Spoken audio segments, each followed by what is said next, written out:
Hey everyone, this is Rupali and welcome to B.Ed Learners। तो आपका knowledge and curriculum का B.Ed second year का subject है, उसको हम डिटेल में कवर कर रहे हैं। आपके काफ़ी सेशन में आपका 3 to 4 सेशन में ले चुकी हूँ और 2 आपके सेशन MCQ के मैं ले चुकी हूँ। तो नॉलेज एंड करिकुलम को हम अगर डीप में कर रहे हैं तो हर एक टॉपिक इम्पॉर्टेंट है आप लोगों के लिए। तो आपका आज का टॉपिक रहेगा रोल ऑफ अ टीचर, कि आपका टीचर का क्या रोल होता है आपकी टीचिंग लर्निंग क्लासरूम के अंदर। तो उस टीचर का क्या रोल है और उसकी ड्यूटीज़ क्या होती हैं, ये हम आज के सेशन में देखेंगे। तो देखिए यहाँ पर आपका लिखा है duties and responsibilities of a teacher in school. तो यहाँ पे ये इम्पॉर्टेंट है आपका, क्योंकि आपसे क्वेश्चन कैसे भी पूछा जा सकता है शॉर्ट नोट में, और आपका यहाँ पे डिस्क्रिप्टिव पूछा जा सकता है और आपके एमसीक्यूज़ भी आ सकते हैं। तो किसी भी टॉपिक पर आपका एमसीक्यू भी बन सकता है। तो अभी कंफर्म नहीं है कि आपका पेपर सब्जेक्टिव होगा या फिर आपका पेपर ऑब्जेक्टिव होगा, तो आपको हर एक चीज़ के लिए प्रिपेयर रहना है। तो चलिए फिर देखते हैं अपना आज का। इसके अंदर है आपका कि टीचर का क्या रोल होता है। तो यहाँ पर आपका बेसिक है, क्योंकि आप भी टीचर्स बनने वाले हो। तो यहाँ पर आप देखिए कि कुछ रिस्पॉन्सिबिलिटीज़ होती हैं यहाँ पे टीचर की, और वो कैसे रोल प्ले करती है स्कूल के अंदर। तो यहाँ पे क्या है, हम शॉर्ट में कवर करेंगे, इंपॉर्टेंट पॉइंट्स को देखेंगे। तो there are many duties and responsibilities of a teacher. तो काफ़ी ड्यूटीज़ होती हैं टीचर की और यहाँ पर स्कूल के अंदर, और यहाँ पर रिस्पॉन्सिबिलिटीज़ होती हैं कि स्कूल के लिए भी रिस्पॉन्सिबिलिटीज़ हैं टीचर की और स्टूडेंट्स के लिए भी। तो टीचिंग लर्निंग प्रोसेस के अंदर अब टीचर का को क्या ध्यान रखना चाहिए, तो ये आज का टॉपिक रहेगा आपके सेशन में। पॉइंट्स में कवर करेंगे, ईजीएस्ट टॉपिक है और आप खुद से भी उसको बना के लिख सकते हैं, क्योंकि आपको सिर्फ पॉइंट्स की हिंट होनी चाहिए कि आपको कैसे अटेम्प्ट करना है क्वेश्चन, राइट। तो अगर तक अभी तक आपने चैनल को सब्सक्राइब नहीं किया है तो सब्सक्राइब कर लीजिए एंड B.Ed लर्नर्स को शेयर कीजिए अपने फ्रेंड्स के साथ, अपने कॉलेज ग्रुप में, जिससे कि और बच्चे यहाँ पर जुड़ सकें और आपका मैं लाइव सेशन जल्दी से जल्दी ले पाऊँ। तो देखिए यहाँ पर कौन से पॉइंट्स हैं और कैसी चीज़ें आपको ध्यान में रखनी चाहिए। फर्स्ट पॉइंट आपका, to provide conductive environment to students. अब आप देखिए कि टीचर को क्या करना चाहिए, एक ऐसा इन्वायरमेंट देना चाहिए यहाँ पर स्टूडेंट्स को कि जिससे कि स्टूडेंट्स क्या कर सकें, उन्हें यहाँ पे कंड्यूसिव इन्वायरमेंट मिलना चाहिए। जैसे कि अगर टीचर वहाँ पर उनको ऐसा एक फ्रीडम वाला इन्वायरमेंट नहीं देगी तो वहाँ पे बच्चे सीखेंगे कैसे, कि वहाँ पे इंटरेक्शन हो रहा हो टीचिंग और यहाँ पर बच्चों के बीच में। तो यहाँ पे क्या चीज़ इंपॉर्टेंट है, आपका इंटरेक्शन इंपॉर्टेंट है यहाँ पर। तो मेन आपको क्या चाहिए कि आपको फ्रीडम वाला इन्वायरमेंट चाहिए, कि बच्चों को यहाँ पे क्या मिल सके, फ्रीडम मिल सके उस इन्वायरमेंट के अंदर, जहाँ पे बच्चे क्या कर सकें, इंटरेक्ट कर सकें टीचर के साथ और अपने पॉइंट्स को बता सकें। Next, to counsel learners at every stage of learning process. अब यहाँ पे लर्नर्स को क्या करना है, काउंसल करना है। इट मीन्स कि यहाँ पे जैसे आपको काउंसलिंग मिलती है कि आपको आगे क्या स्टेप लेना है, आगे आपको क्या करना है, तो हर स्टेज पे काउंसलिंग क्या होती है, इंपॉर्टेंट होती है। क्या होती है, इंपॉर्टेंट होती है आपकी काउंसलिंग। तो यहाँ पे काउंसलिंग इंपॉर्टेंट होती है और हर एक लर्निंग प्रोसेस के उसमें आपको हर एक स्टेज पे काउंसलिंग देनी चाहिए लर्नर्स को, क्योंकि उन्हें अपना गोल को अचीव कराना है। मेन मोटिव क्या है, गोल को अचीव करना। तो जब तक यहाँ पे गोल अचीव नहीं होगा तो यहाँ पे कोई यूज़ नहीं है आपका। तो यहाँ पे हमें क्या करना है, गोल को अचीव कराना है। और वो कैसे देंगे, हम टाइम टू टाइम उसको क्या देंगे, काउंसलिंग देंगे बच्चों को, जिससे कि वो अपने गोल तक पहुँच सकें। Next, to develop their specific abilities. अब हर एक बच्चे के अंदर एक हिडन टैलेंट होता है, तो हमें उन बच्चों को क्या करना है, उनके टैलेंट को पूरा करना है। तो यहाँ पे स्पेसिफिक एबिलिटीज़ को डेवलप करना है, क्योंकि यहाँ पर अगर बच्चे की कुछ कैपेबिलिटीज़ होती हैं, कुछ एबिलिटीज़ होती हैं, अगर आप वो उनको नहीं जान पाए तो फिर कोई यूज़ नहीं है, क्योंकि बहुत टाइम लग जाता है बच्चों को अपनी चीज़ों को, अपने इंटरेस्ट को जानने में, कि वो उनका इंटरेस्ट किस चीज़ में है। तो यहाँ पे यही एक इम्पॉर्टेंट पॉइंट है, टीचर का क्या रोल होता है, उसकी ड्यूटी क्या होती है, कि यहाँ पर बच्चे के जो स्पेसिफिक एबिलिटीज़ हैं उनको डेवलप करना, यहाँ पर उनके हिडन टैलेंट को पहचानना और उन्हें प्रोवाइड कराना। क्लियर हुआ आप लोगों को ये यहाँ पर। चलिए नेक्स्ट देखते हैं अपना नेक्स्ट पॉइंट अपना। अब यहाँ पर है to motive the students to learning. अब यहाँ पर मोटिव क्या होता है यहाँ पर टीचर का, कि वहाँ पर क्या प्रोवाइड करें उन बच्चों को, यहाँ पर to motive the students to learning. अब यहाँ पे मोटिव क्या है स्टूडेंट्स का, कि उनको सिखाना। यहाँ पे क्या मोटिव है, उनको सिखाना यहाँ पर। तो सिखाएंगे कैसे? भाई उनकी लर्निंग अच्छी होनी चाहिए, तो उनकी लर्निंग कैसे बेहतर होगी आपकी? तो अगर आप हर एक चीज़ पर फोकस करोगे, बच्चे की लर्निंग पर फोकस करोगे कि उनको क्या सिखाना है, उनको क्या चीज़ें की ज़रूरत है, उनकी नीड्स को आप देखोगे यहाँ पर, तो वही चीज़ इंपॉर्टेंट होती है। तो यहाँ पर उनका मोटिव क्या है, बच्चों को हमें मोटिव क्या है, लर्निंग, इट मीन्स सिखाना है उनका मोटिव, और उन पे हर एक चीज़ पे फोकस करना है, उनकी नीड्स को पूरा करना है। Next, to provide healthy environment to students. अभी हमने पढ़ा कि टीचर को लर्निंग के लिए, अब बच्चे को अगर एक एप्रोप्रिएट इन्वायरमेंट नहीं मिलेगा क्लासरूम के अंदर, तो वो कैसे सीख पाएगा, उसकी लर्निंग कैसे हो पाएगी यहाँ पर? तो यहाँ पर हम कैसे करेंगे, बच्चों को एक हेल्दी इन्वायरमेंट प्रोवाइड करेंगे, जिससे कि जो बच्चों की लर्निंग है वो बेहतर हो सके। तो एक हमने क्या बोला, एक फ्री इन्वायरमेंट के अंदर, जहाँ पे स्ट्रिक्टनेस ना हो, बच्चे यहाँ पर फ्रीली महसूस करें, यहाँ पर फ्रेंडली इन्वायरमेंट हो, वहाँ पर आपका कैसा इन्वायरमेंट हो, फ्रेंडली इन्वायरमेंट हो, फ्री इन्वायरमेंट हो, एक हेल्दी इन्वायरमेंट हो, कि जहाँ पर हर एक चीज़ आपकी जो थिंग्स हैं, बच्चों को यहाँ पर अपॉर्चुनिटीज़ मिले, यहाँ पर क्या मिले, अपॉर्चुनिटीज़ मिले यहाँ पर, तो हमें वैसा इन्वायरमेंट देना है बच्चों को। तो यहाँ पर स्टूडेंट्स के लिए जो लर्निंग है वो कब बेहतर हो पाएगी, बच्चों को जब एक हेल्दी इन्वायरमेंट मिलेगा। क्लियर? नेक्स्ट देखते हैं, to conduct various competitive activities. अब यहाँ पर क्लासरूम के अंदर या स्कूल के अंदर बच्चों को, अभी हमने पढ़ा कि अपॉर्चुनिटीज़ देनी चाहिए, पर अपॉर्चुनिटीज़ के साथ साथ बच्चों के साथ हमें कॉम्पिटिटिव एक्टिविटीज़ भी कंडक्ट करानी चाहिए। अब आप देखिए कि आपके स्कूल के अंदर डिबेट कॉम्पिटिशन्स होते हैं, काफ़ी सारे कॉम्पिटिशन्स होते हैं यहाँ पर, कुछ आपके रोल प्लेज हो गए यहाँ पर, जिससे कि हमें उनको क्या मोटिवेट करना है उन बच्चों को कि इन कंपटीशन के अंदर पार्ट लें। उनको यहाँ पर क्या होगा, कॉन्फिडेंस इंक्रीज होगा। क्या इंक्रीज होगा? कॉन्फिडेंस इंक्रीज होगा बच्चों का, और बच्चे यहाँ पर अच्छे से सीख पाएंगे, उनके अंदर एक सेल्फ कॉन्फिडेंस होगा, एक एक्टिवनेस यहाँ पर आएगी बच्चों के अंदर। क्या आएगी? एक्टिवनेस आएगा, यहाँ पर बच्चा एक्टिव रहेगा। तो यहाँ पर हमें कंडक्ट करानी चाहिए वेरियस कॉम्पिटिटिव एक्टिविटीज़। नेक्स्ट है to provide freedom to students. अभी हमने पढ़ा कि यहाँ पे एनवायरनमेंट कैसा होना चाहिए, आपका फ्री इन्वायरमेंट होना चाहिए, फ्रेंडली इन्वायरमेंट होना चाहिए। तो यहाँ पर बच्चों को क्या प्रोवाइड करनी चाहिए, हमें फ्रीडम देनी चाहिए। Next, to create cooperative behaviour. अब बच्चों का यहाँ पर देखिए, अगर मैं एक टीचर हूँ और आप लोग भी पढ़ रहे हैं और आप भी टीचर्स बनने वाले हैं, तो यहाँ पर अगर मैं आप लोगों के साथ कोऑपरेट ना करूँ या फिर आप लोग मेरे साथ कोऑपरेट ना करो, क्या हमारे बीच में कम्युनिकेशन हो पाएगा? क्या मैं आपकी बातें समझ पाऊंगी या फिर आप मेरी बातें समझ पाओगे? नहीं समझ पाओगे। तो एक कोऑपरेटिव बिहेवियर को क्रिएट करना यहाँ पर इंपॉर्टेंट चीज़ आ जाती है बच्चों के बीच में और टीचर्स के बीच में। तो यहाँ पर क्या होना चाहिए? कोऑपरेटिव बिहेवियर होना चाहिए। यहाँ पर दोनों एक दूसरे के साथ क्या करने चाहिए? कोऑपरेट करने चाहिए। Next, to solve the problems of students. अब देखिए, टीचर की यही एक रिस्पॉन्सिबिलिटी होती है, ड्यूटी होती है कि बच्चों की प्रॉब्लम को क्या करे, वो सॉल्व करे। तो सॉल्व आपके इंपॉर्टेंट हैं, क्योंकि बच्चे के यहाँ पर जब भी बच्चे क्या करें, डिफ़िकल्टी को फेस करें, यहाँ पर आपको क्या करना है, उन बच्चों की प्रॉब्लम को सॉल्व करना है, जिससे कि बच्चे आपके ऊपर ट्रस्ट कर सकें, यहाँ पे टीचर पे ट्रस्ट कर सकें, उनकी बातों को माने, उनका यहाँ पर आदर कर सकें, उनके रूल्स को ओबे कर सकें।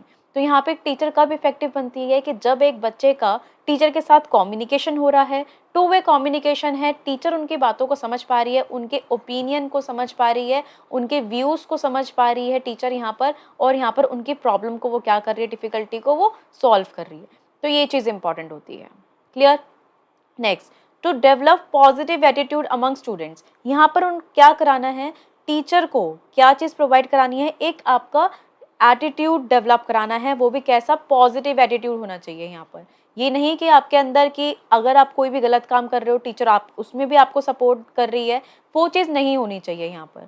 तो एक टीचर को क्या करना चाहिए, एक पॉजिटिव एटीट्यूड को यहाँ पर बिल्डअप कराना चाहिए, जिससे कि बच्चों की जो लर्निंग है वो बेहतर हो सके, एक पॉजिटिव एटीट्यूड के साथ। पॉजिटिव एटीट्यूड कब डेवलप होगा? जब एक टीचर बच्चों को क्या सिखाएगी, मॉरल वैल्यूज़ के बारे में सिखाएगी, यहाँ पर बच्चों की गलतियों पर उन्हें डांटेगी, और जहाँ पर उनकी मिस्टेक है उनको बताएगी और उसको प्रॉपर फीडबैक देगी। तो ये सारे इंपॉर्टेंट वर्ड्स हैं जो मैं आपको ये बता रही हूँ, और इनको आप ध्यान रखिए। इन पॉइंट्स को अगर आप ध्यान रखते हो तो ये पॉइंट्स को लर्न करने के बजाय आप खुद भी फॉर्म कर सकते हो। Next, to create interest among students to learn. अब यहाँ पर क्या लिखा है कि टीचर को क्या करना है, इंटरेस्ट बनाना है, इंटरेस्ट को क्रिएट करना है किसके बीच में, स्टूडेंट्स के बीच में, कि जिससे कि वो लर्न कर सकें, क्या कर सकें।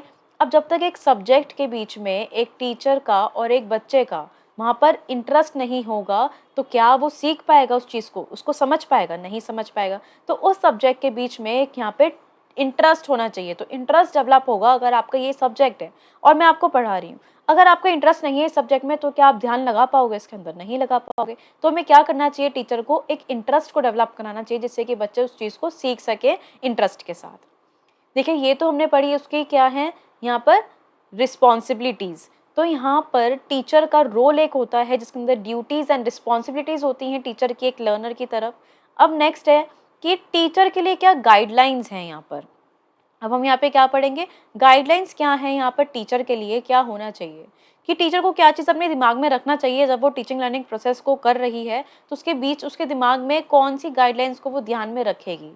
तो यहाँ पर क्या है, believe all students can learn. अब टीचर को यहाँ पर क्या नहीं करनी है, पार्शियलिटी नहीं करनी है। क्या नहीं करनी है, पार्शियलिटी नहीं करनी है टीचर को यहाँ पर। एक सेकेंड, टीचर को यहाँ पर क्या नहीं होना है, पार्शियल नहीं होना है, यहाँ पर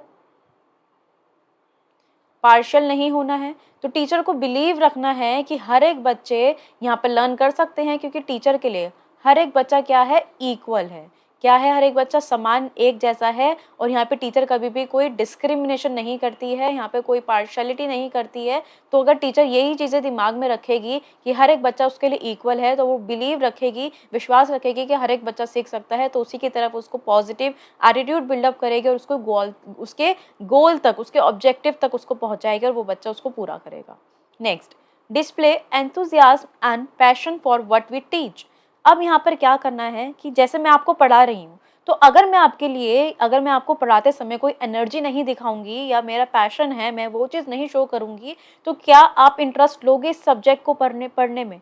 नहीं लोगे। तो यहाँ पर टीचर को क्या डेवलप करना है, एंथुजियाज्म मीन्स क्या होता है, एनर्जी, पॉजिटिव एनर्जी दिखानी है बच्चों को, जिससे कि बच्चे भी उतने ही पॉजिटिव एनर्जी के साथ पढ़ सकें। Next, work together as a professional learning community intent on improving students achievement। Next क्या लिखा है आपका कि यहाँ पर work together as a professional learning community। अब यहाँ पर देखिए, कम्युनिटी क्या होता है, एक ग्रुप ही होता है। अगर आप सभी लोग क्लास के जो बच्चे हैं, जो स्टूडेंट्स हैं, अगर वो टीचर के साथ कोऑपरेट नहीं करेंगे, एक ग्रुप नहीं होगा यहाँ पर टीचर और स्टूडेंट्स का, तो क्या वो पढ़ पाएंगे? तो हमें कैसे करना है, एक साथ काम मिलके करना है, जिससे कि हम बच्चों की अचीवमेंट के अंदर यहाँ पे क्या कर पाएँ, इम्प्रूव कर पाएँ यहाँ पर। Clear. Next, set achievable but challenging class task. अब देखिए, हमेशा क्लास को चैलेंजिंग बनाना है, जिससे कि यहाँ पर आपके क्लासरूम के अंदर गिफ्टेड बच्चे भी होते हैं, यहाँ पर एक्सेप्शनल चाइल्ड भी होते हैं, कि उनको क्लास बोरिंग ना लगे और हर एक बच्चा नए टास्क, नई चीज़ें डेली सीखे। नेक्स्ट है, प्रोवाइड डिफरेंशिएटेड लर्निंग एक्टिविटीज़। अब उनको क्या करानी है, अलग अलग तरह की लर्निंग एक्टिविटीज़ को उनको प्रोवाइड कराना है यहाँ पर टीचर को। फिर provide a quality classroom environment in which all students feel valued. अभी हमने बात करी कि हर एक बच्चा टीचर के लिए क्या है, इक्वल है, टीचर को कोई भी डिस्क्रिमिनेशन नहीं करनी है। तो यहाँ पर क्या बोला गया है कि यहाँ पर हमें क्वालिटी क्लासरूम इन्वायरमेंट होना चाहिए। अभी हमने पढ़ा था कि एक हेल्दी इन्वायरमेंट होना चाहिए, एक फ्री इन्वायरमेंट टीचर प्रोवाइड करेगी यहाँ पे बच्चों को। तो यहाँ पर जिसके अंदर स्टूडेंट्स क्या फील करें, एक वैल्यू कि हर एक बच्चा इंपॉर्टेंट है टीचर के लिए, और ऐसा हमें बच्चों को फील करवाना है। तब वो ऐसा चीज़ फील करेंगे तो वो इंटरेस्ट के साथ पढ़ेंगे भी और टीचर की भी रिस्पेक्ट करेंगे and by fellow students. Next, work hard to develop positive relationship.